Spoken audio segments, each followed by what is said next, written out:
Hello, good morning. आज हम लोग देखेंगे संसाधन एवं विकास JCERT 10th क्लास का कुछ ऑब्जेक्टिव क्वेश्चन, जिसमें पहला क्वेश्चन है कि संसाधन किसे कहते हैं। तो संसाधन किसे कहेंगे? ऑप्शन है केवल प्राकृतिक वस्तु, मानव द्वारा उपयोग बनाई गई वस्तु जो मानव की आवश्यकता को पूरी करती हो, खनिज, केवल खनिज। तो जो मानव की आवश्यकताओं को पूरी करती है वही क्या है?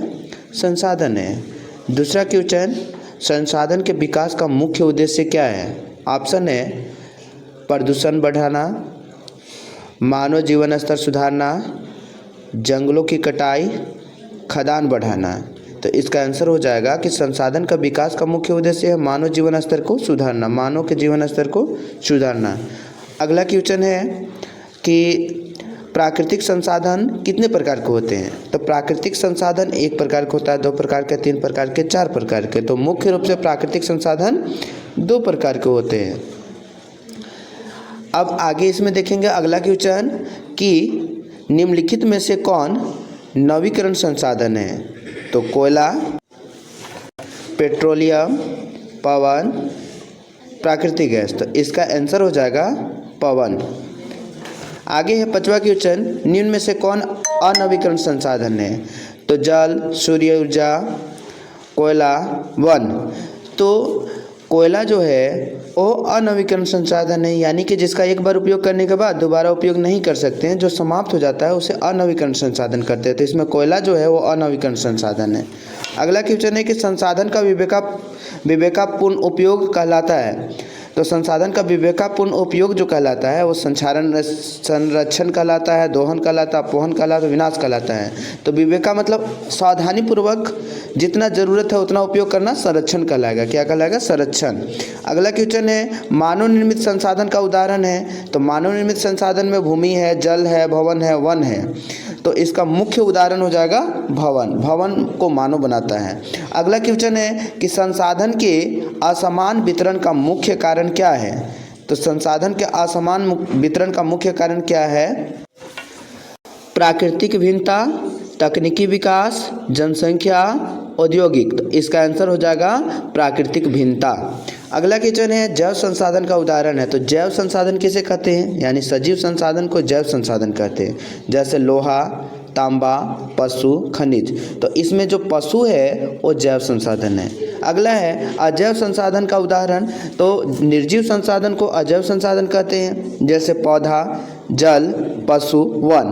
तो इसमें से जो जल है वो निर्जीव संसाधन है, बाद बाकी सब सजीव संसाधन है। तो निर्जीव संसाधन को हम लोग अजैव संसाधन कहते हैं। अगला क्वेश्चन है कि निम्न में से कौन संभावित संसाधन है? संभावित संसाधन मतलब आने वाला समय में उसका उपयोग होगा।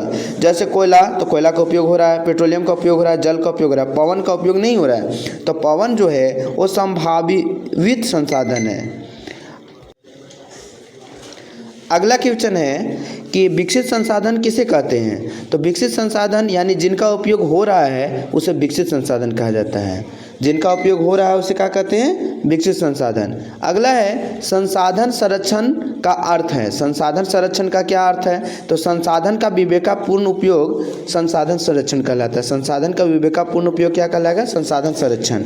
आगे है सतत विकास का अर्थ क्या है? सतत विकास यानी सतत विकास का बोलने का अर्थ है कि वर्तमान और भविष्य दोनों की ज़रूरत है। सतत विकास मतलब वर्तमान में भी जरूरी है संसाधन का और आने वाला समय में भी संसाधन का जरूरी पड़ेगा।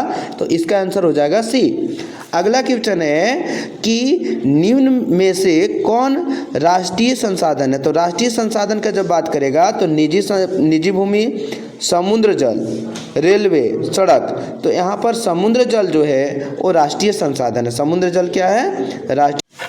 आगे क्वेश्चन है अंतर्राष्ट्रीय संसाधन किसे कहते हैं? तो जिसका यहाँ पर देखेंगे कि जिस पूरा संयुक्त राष्ट्र इसका मालिक होता है, जैसे देश, राज्य, संयुक्त राष्ट्र। तो अंतर्राष्ट्रीय संसाधन किसके अंतर्गत आता है? तो संयुक्त राष्ट्र के अंतर्गत आता है, यानी कि पूरा राष्ट्र उसमें शामिल होता है।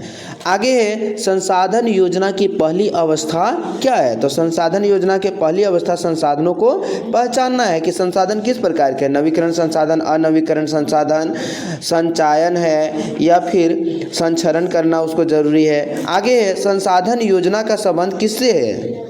संसाधन योजना का संबंध संसाधनों का विवेकापूर्ण उपयोग से है। संसाधन योजना का संबंध जो है वो संसाधन के विवेकापूर्ण उपयोग से है। अगला है भारत में संसाधन योजना, यानी भारत में संसाधन योजना, भारत में संसाधन योजना की आवश्यकता क्यों है? तो संसाधन योजना की आवश्यकता असमान वितरण है। क्या है? असमान वितरण। अगला है संसाधन संरक्षण का प्रमुख सिद्धांत क्या है? तो उपयोग और पुनर्भरण, यानी जितना उपयोग कर रहे हैं उसका पुनर्भरण करना भी जरूरी है। आगे अगला चैप्टर इसमें देखेंगे आगे दूसरा वीडियो में।